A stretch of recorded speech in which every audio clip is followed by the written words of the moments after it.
வணக்கம் smart investor. இன்றைக்கி நம்மளோட ஸ்மார்ட் இன்வெஸ்டர் தமிழ் அஃபிஷியல் சேனலில் மார்ச் 17, 2026 னுடைய ஸ்டாக் மார்க்கெட் டெய்லி அப்டேட் தாங்க பார்க்க போகிறோம். இன்றைக்கி இந்திய பங்குச்சந்தை ஓரளவு ஏற்றத்துடனே வர்த்தகமாயிட்டிருக்கு. நிஃப்டி 50 சுமார் 0.65% உயர்ந்து நிலைத்தன்மையுடன் வர்த்தகமாயிட்டு வருது. நேற்றைய முடிவை விட சென்செக்ஸ் சுமார் 450 புள்ளிகள் வரை உயர்ந்திருக்குன்னே சொல்லலாம். துறை ரீதியான மாற்றம் என்னன்னு பார்த்தீங்கன்னா, ஆட்டோமொபைல் மற்றும் ஃபார்மா துறைகளில் இன்று ஓரளவுக்கு சீரான போக்கை கடைபிடிக்கிறாங்க. இன்றைய சந்தை உயர்வுக்கு முக்கிய காரணம் ஐடி மற்றும் வங்கித்துறை பங்குகள் தான். குறிப்பாக அமெரிக்கா சந்தையில் ஏற்பட்ட சாதகமான சூழல் நம்மூர் சந்தையிலும் எதிரொலித்திருக்கு.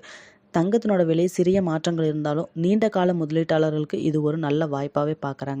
சந்தையினோட இந்த ஏற்றம் தொடருமா அப்படிங்கிறத பொறுத்து தான் பார்க்கணும். இது போன்ற தினசரி அப்டேட்களுக்கு நம்மளோட smart investor Tamil official channel subscribe பண்ணிக்கோங்க. உங்களோட ஃப்ரெண்ட்ஸ் அண்ட் ஃபேமிலி யாராச்சும் ஸ்டாக் மார்க்கெட்டில் இன்வெஸ்ட் பண்ணிவிட்டு அதனோட டெய்லி அப்டேட் தெரிஞ்சுக்கணும்னு நம்மளோட சேனலை ஷேர் பண்ணி விடுங்க. அவங்க ரொம்ப யூஸ்ஃபுல்லாகவே இருக்கும்.